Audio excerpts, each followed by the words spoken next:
By the end of this video, you'll know exactly how you could use flashcards to literally memorize anything forever. This is the ultimate guide to using flashcards. Now, why even use flashcards? Well, let me tell you a personal story. When I discovered flashcards in year 10, I used them and then I abused them. And to this day, I still use them in basically any subject that includes memorization. More on this later, by the way. And ever since then, I've just kind of been at awe at people that don't utilize flashcards. It's literally the best way to memorize anything. And I've done pretty well for myself academically. I've gone in the top grades consistently. I've never had a problem with memorization. I've also memorized the whole book, so that kind of tells you a thing or two about what I know about memorization. And when it comes to academics, flashcards are the only thing that you need. Now, to kind of build my case further, and by the way, if you stick to the end of the video, I'm actually going to share some secret sauce about a framework that I use, or a technique that I use to use flashcards, and it will save you literally like hours per week if you just use this technique, and it's very easy to implement. But back to this, why even use flashcards? Well, two very core concepts, and you've probably heard about them before because they're very famous in the study niche, and that's active recall and spaced repetition. When it comes to memorizing anything, this is all you need. You need active recall and memorization. Active recall and you need active recall and spaced repetition. What is active recall and spaced repetition? Well, to keep it really brief, active recall is basically just engaging with the content. Instead of highlighting and reading and just staring at a textbook, you're actually testing yourself. So, for example, if you're on a test and then ask you a question, you're actively recalling the content and then you're applying it. That's active recall. Likewise, when you go through flashcards, that's also active recall, unless you have the answer open and you're just reading it. That's not really active. But in most cases, it would be active recall. But active recall on its own is not enough. If I go through content once actively, it's not really going to stick long term, which is where spaced repetition comes in. Spaced repetition is basically just doing something at a set interval of times. The spaced repetition could be not only in academics, it could also be in the gym, for example. If you go to the gym consistently, then that's spaced repetition. You're doing the same exercises across a set interval of time. But of course, you're going to increase the weight and all that stuff, but it's still spaced repetition. So that's why we use flashcards, because at its core, flashcards are just active recall and spaced repetition. There's a lot of talk about other techniques like blurting and mind maps and all that stuff. I'll be honest, never used them, and I never had the reason to. Like, blurting and all that stuff is just another form of active recall, but it doesn't do what flashcards do. Flashcards do what they're meant for really, really well. And when should you use flashcards? Well, I'm going to go back to my handy Venn diagram that I've been kind of sharing for the past couple of years. You use flashcards with memorization-based subjects. Sounds very obvious, but you'd actually be surprised how much people get this wrong. This Venn diagram is quite useful. Basically, any subject, academic subject, so we'll put music and art, well, I guess the kind of the practical side of music and arts to the side. Any academic subject will fall somewhere within this Venn diagram. So for example, physics is going to be a mix of memorization and problem solving. English is going to be a mix of essay writing and memorization. History, also essay writing, memorization. Maths is a bit different because it does have a small element of memorization, but it's so minute that you wouldn't actually sit down and memorize anything. You just kind of do the questions, and through that, your brain just memorizes like the steps that you need to do. So I would say math is exclusively problem solving, which is why you wouldn't use flashcards for maths. If you kind of go through the motions and actually use flashcards for maths, it's probably a waste of time for the most part, unless it's like a really intricate, I don't know, algorithm or formula that you need to memorize. You're better off just doing as many practice questions as possible. So that's why use flashcards and when you should use them. Now that we've established that you should use flashcards and we know when, how do you actually make them? And the biggest question and the biggest debate right now, and honestly the biggest mistake that I see a lot of people making, is using physical flashcards. And I'm here to make the case, or to argue the case, that there isn't a single scenario where you should be using physical flashcards over digital flashcards, unless you literally have no access to like a phone or a laptop. But if you're watching this, it probably doesn't apply to you. So use digital flashcards. And why should you? Well, there's a couple of arguments, but I'll kind of go through them. And the first one, and in my opinion, the most important one, it's the average writing versus typing speed. Do you know what the average writing speed is? It's 13 to 20 words per minute. Let's just go with the high end, 20 words per minute. That's just to write stuff. That's the average writing speed. Do you know what the average typing speed is? It's 40 words per minute. And that's the average across all ages, boomers, old people, young people, all that stuff. But we're young, like we grew up around laptops. I grew up typing, basically. Like I don't remember the last time, like I don't remember learning how to type. I just kind of did it through the ages of like 6 and onwards. So our average typing speed is honestly probably higher. Like you go ahead and test it for yourself. Go on a typing test online. I use 10 fast fingers, and if I lock in and I warm up, I'll consistently get like 100 words per minute. And I'm nothing crazy. If you do this, if you do it as well, you probably notice that you might be getting higher. But yeah, that's the average typing speed. But let's just assume that the average typing speed for argument's sake is 40 words per minute, so very low. It's still double the average writing speed. Let me repeat that. The average typing speed, with the conservative estimates, is double the average writing speed, which means that if you have flashcards that need to be made, if you type them, it'll take half the time compared to writing them. Again, if it takes you 4 hours to write a set of flashcards, it will take you 2 hours to type them. And that time builds up. It adds up across a whole year. That's a lot of time that you could use to study for other stuff. You could use for yourself, do hobbies, go out, all that stuff. It's valuable time. And that's how I used to study for literally an hour a day and still get the top grades. It's by using stuff like this, ditching the physical flashcards and using digital flashcards.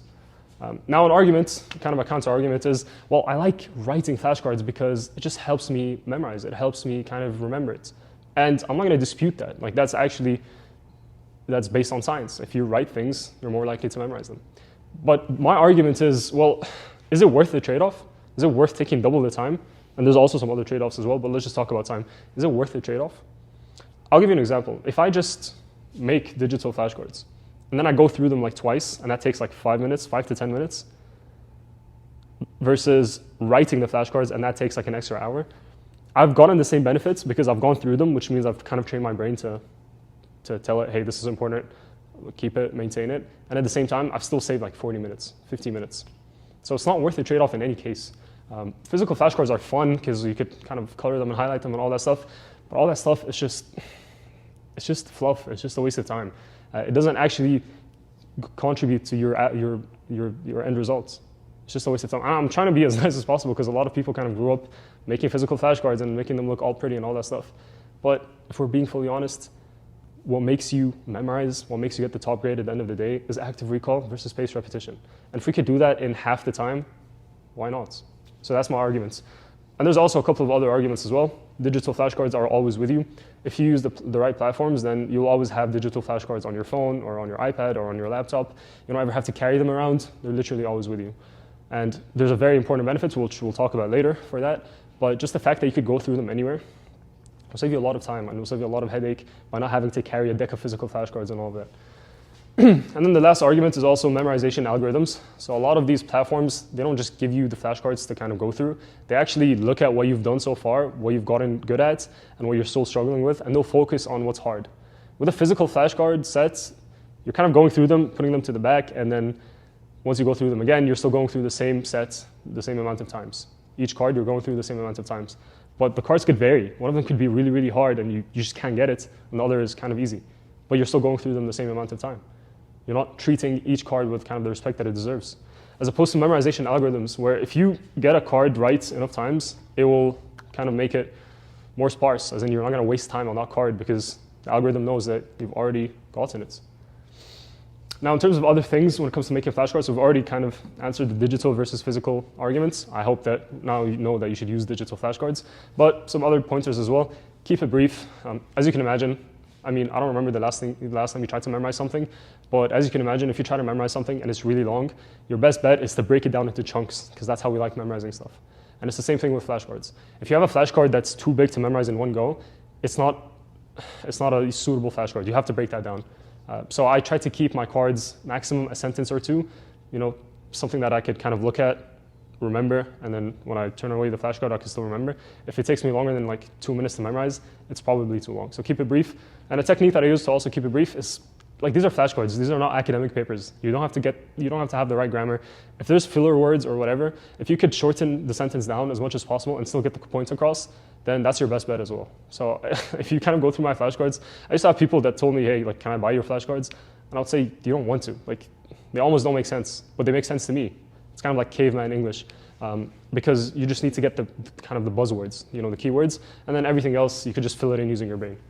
And then lastly, use the right source. So when you actually make the flashcards, don't go through like some shady sources. And by that, I mean kind of like the textbook that you go through, or the revision guide, or the video. Try to go through videos that are reputable, that follow the syllabus. They don't add fluff. They don't miss out stuff, because that's really important as well. And also a bonus point is try to have the syllabus open. And every time you're about to make a flashcard, just scan through the syllabus and make sure it's actually in the syllabus. Because the last thing you'd want is to waste a lot of time and effort memorizing stuff that the teacher or the textbook thought is beneficial, but isn't actually going to be tested on. Now, you'd be surprised how much time you could save using the syllabus.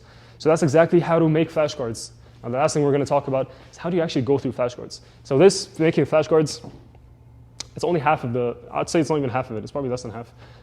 Most of the learning happens when you go through the flashcards. So remember the active recall and spaced repetition we talked about?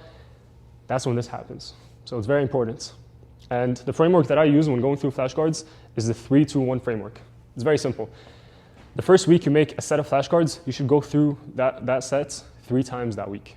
Now, let's kind of break it down to first principles. When you first go through something, it's in short-term memory. You haven't really proved to your brain that it's important enough yet, and so your brain doesn't know, should I store this long-term, should I not? And so you do it, you've kind of convinced it that it's important. This is kind of bro science, but this is how I like to think about it. You kind of convince it that it's important by just repeating it as much as possible. So the first week, when you make a set, I want you to go through it, or at least what I used to do is I used to go through it at least 3 times that week. If it's really intricate and more detailed, then maybe I'll do it more, but at the bare minimum, 3 times. So basically every other day. And then the week after that, you've kind of already told your brain, hey, like this is something that's quite important. Maybe memorize it. That's when you want to drop it down to 2 times that week. So instead of 3 times, you do it 2 times. And then the same thing the week after, you drop it down to 1 week. And then every single week, now this might be difficult, but when I kind of share the secret sauce with you, you'll see how this is actually easier than you think. Every single week until the exam, you need to go through that flashcard set at least once. So every single week from kind of this week, from the 3rd week after making the flashcards till the exam, you need to be going through the flashcards at least once. This is how you memorize something and keep it forever. Not to flex or anything, but I remember making flashcards for biology, GCSE. And by the way, I took my GCSEs I think over 4 years ago now. And I still remember things like the definition of osmosis. Now, of course, it's not the most difficult definition, but the fact that I went through it so much, retained it for so long. 4 years later, I didn't need the definition of osmosis, but I could still, if I really think about it, recite it basically perfectly. So that's the 3-2-1 framework. And now, time for my secret sauce. This will literally save you hours per week. What is it? It's very easy to implement. When you go through flashcards, don't block out time throughout the day where you're going to go through flashcards like you would with practice questions or making the flashcards and all that. When you want to go through flashcards, do it in that wasted time, the 10 minutes here, the 15 minutes there throughout the day. So in my case, it would be in the car getting dropped off. That's 20 minutes where I could go through probably 3 sets of cards. And then on the way home as well, that's another 3 sets. That's already 40 minutes of studying. Time that I would have wasted anyways on my phone or listening to something or whatever. That's wasted time that I utilized for going through flashcards. Another example could be on the bus, or if you're waiting for an appointment and you're in the waiting room for 15 minutes. Or if you have that awkward kind of 15 minutes between 2 things that you should be doing, and so you're just sitting around doing nothing. That's another chance for you to pull out your phone. Remember when we talked about digital flashcards, this is a benefit. You always have them with you. So you could pull out your phone whenever and just go through a quick set. And this is exactly what I did throughout my GCSE and A-level days, which allowed me to study literally an hour a day and still get the top grades. Because I would use stuff like this to kind of fill in my wasted time. And so my actual studying time was used on stuff that really mattered. Stuff like practice questions, making the flashcards, all that stuff. I wouldn't actually sit down on my desk and go through flashcards. I'd only go through them in, like I talked about, like the wasted time. And that saved me a lot of time. If you actually think about it, you waste a lot of time throughout the day, just kind of 10 minutes here, 15 minutes there. If you add up that time every single week, it could add up to upwards of 4 to 5 hours a week. Imagine utilizing that for flashcards, at least some of it, and so you don't have to then use that time to go through flashcards. You could do other stuff, whether it's academic or hobbies, exercise, all that stuff. So that's exactly how I use flashcards to memorize literally anything, no matter how difficult or boring it seemed, for basically forever. And it saved me a lot of time. It got me the top grades. Honestly, flashcards are literally one of those infinite upside and like literally no downside, especially if you do them right through digital flashcards. By the way, I didn't mention it, but the platform that I recommend, and I've been recommending them since literally the inception of the channel. I've reached out a couple of times for them to sponsor me. They haven't gotten back, but their product is really good. And so I kind of feel dishonest not telling you what it is. And it's called Anki app. Now Anki on its own is a very famous flashcards platform. I think the issue is, especially on iOS, they don't have an app, or they do, but it's paid or something like that. And so I found something called Anki app, which is very, very similar. They have a good algorithm, but you get like 100 reviews per day for free. And there's a way around it as well, so you don't actually have to get the premium plan. But that's kind of the app that I've been using ever since my GCSE days till now. I still use it. So it's a very beneficial app. So that's exactly how you could use flashcards to memorize literally anything, basically forever.